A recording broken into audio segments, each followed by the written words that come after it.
Este conteúdo integra as ações da edição 2020 do Programa Vocacional da Secretaria Municipal de Cultura, em parceria com a Secretaria Municipal de Educação de São Paulo. Olá, meu nome é Sérgio Pires, eu sou orientador de teatro na região da Leste 3 para o Programa Vocacional da Secretaria de Cultura, em parceria com a Secretaria de Educação da Prefeitura de São Paulo.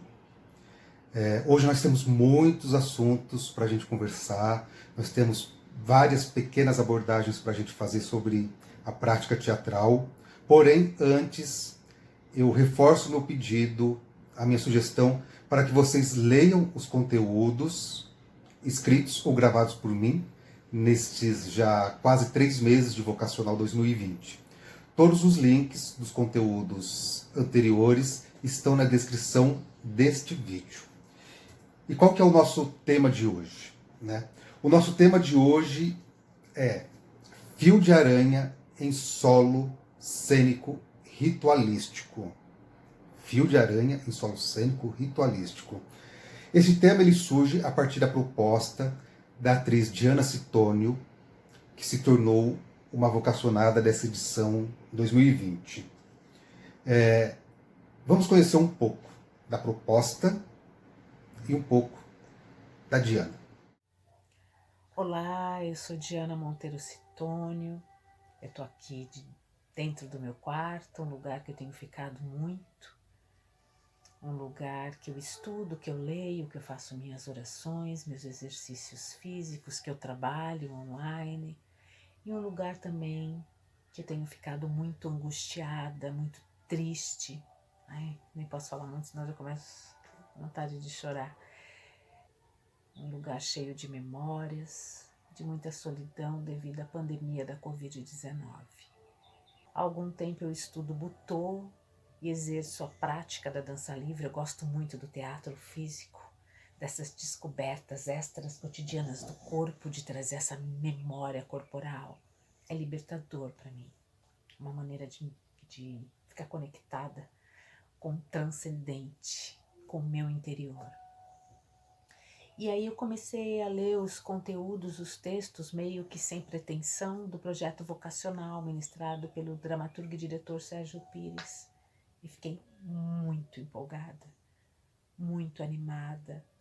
E criei coragem para adentrar um novo processo cênico, mesmo que seja feito nessa solidão de dentro do meu quarto.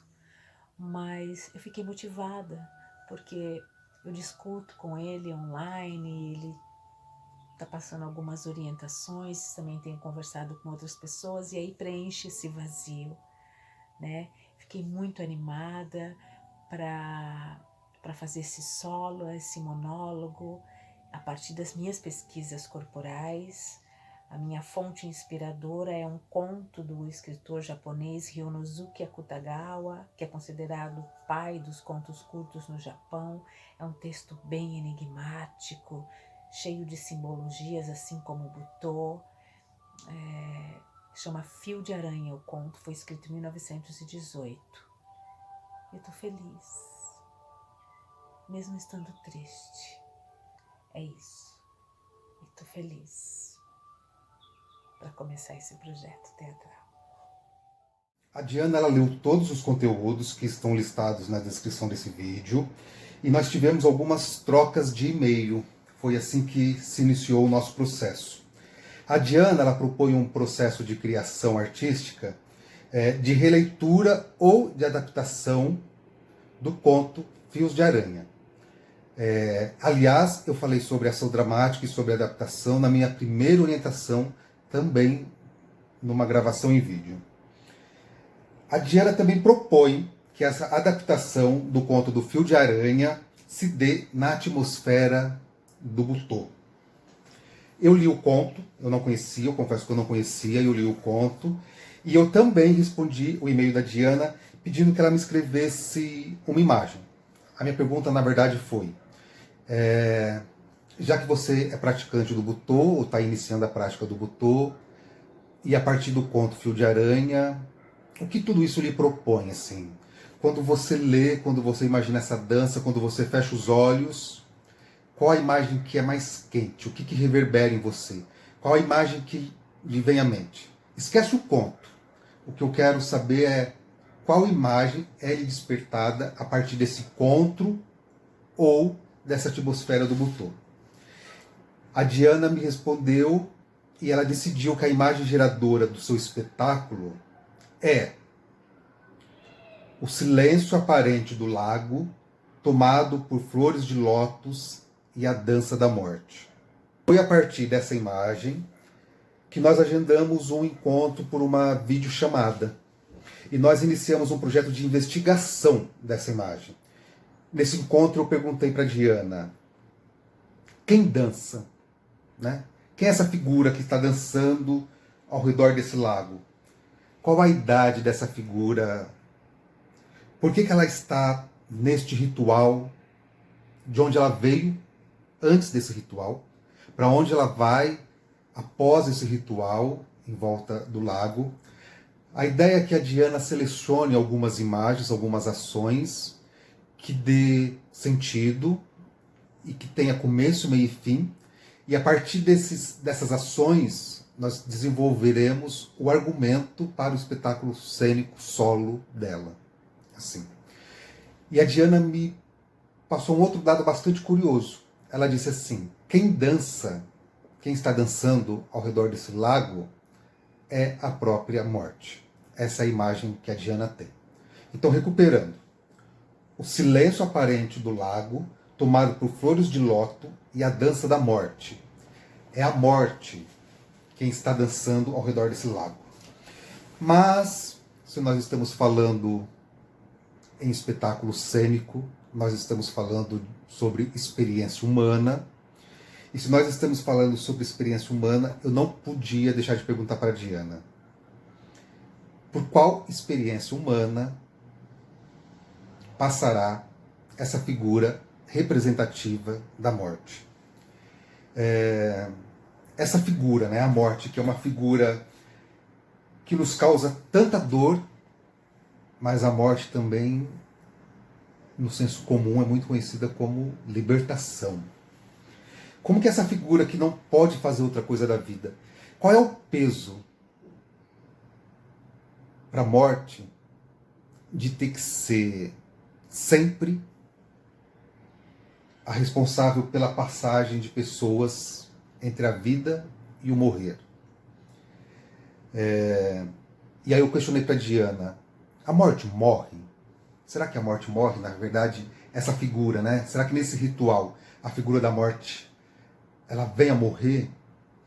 E se ela morre, ela se transforma em quê? Né? Existe a morte da morte?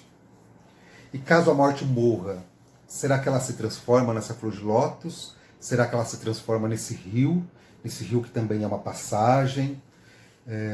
Enfim, nós discutimos sobre uma série de outras imagens, nós discutimos sobre uma série de outras possibilidades de ações, e a ideia é que a Diana ficasse mesmo com a cabeça um pouco poluída, para que ela pudesse escolher com muita precisão, mas também com muita intuição, quais são o começo, meio e fim dessa história.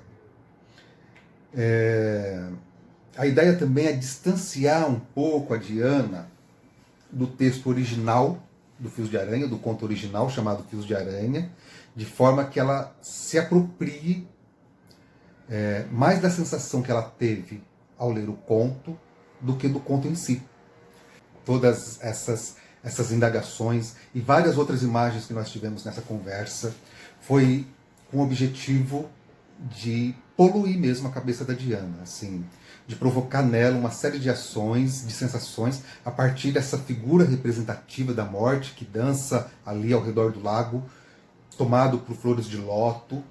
E além da Diana ter todas essas imagens para a criação do enredo dela, ou de outras, né, que podem vir durante a semana, é também de propiciar a Diana um distanciamento do conto original Fios de Aranha. O que eu quero é que a Diana traga mais o que ela apreendeu do conto do que aquilo que ela leu do conto. Assim, que ela se aproprie das imagens do conto, que ela se aproprie do universo do Butô, e é a partir daí que a gente vai dar continuidade a esses trabalhos. Até aqui, nós falamos sobre dramaturgia. Mas como a Diana também trouxe, dentro do projeto dela, a intenção de se trabalhar com o movimento do Butô, ela já nos propôs uma estética e uma atmosfera cênica. O Butô surgiu no Japão na década de 50, após a Segunda Guerra Mundial.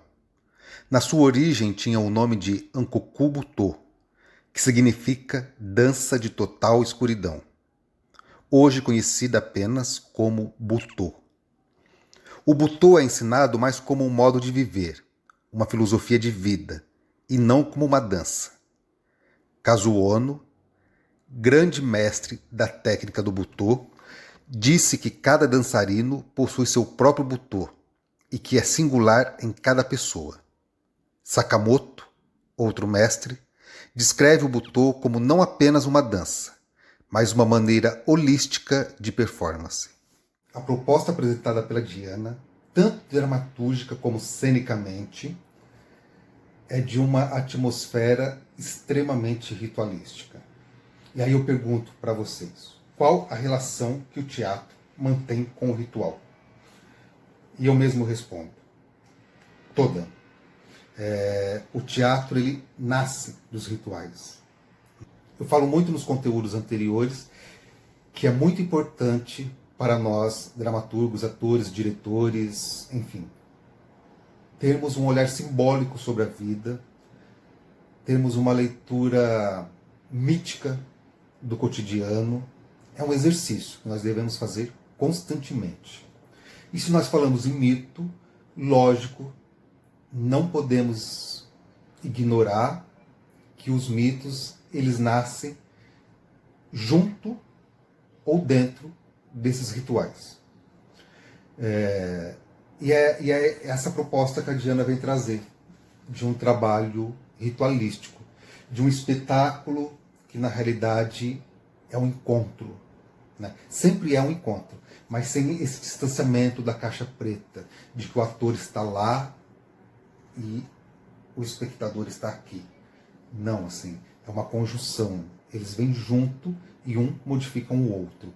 Esse caráter mais sacro, mais rural, de onde o teatro nasceu. Bom, depois de tudo isso, depois de falarmos sobre o enredo da Diana, depois de falarmos sobre diversas imagens ao redor do enredo, depois de falar um pouco sobre esse caráter ritualístico, eu sugeri também para Diana um filme japonês que traz toda essa atmosfera, né? Um filme como material de pesquisa.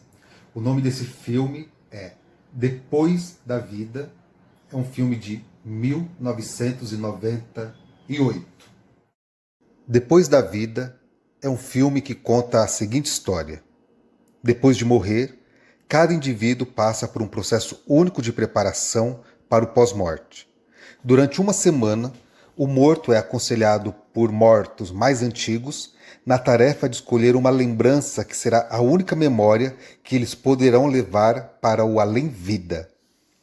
No filme, nós acompanhamos a trajetória de várias pessoas que morreram e terão que fazer essa difícil escolha. Penso que esse filme tem muita proximidade com o universo, com a atmosfera que a Diana está propondo. A Diana, ela está diretamente conectada com todos os conteúdos desenvolvidos até agora.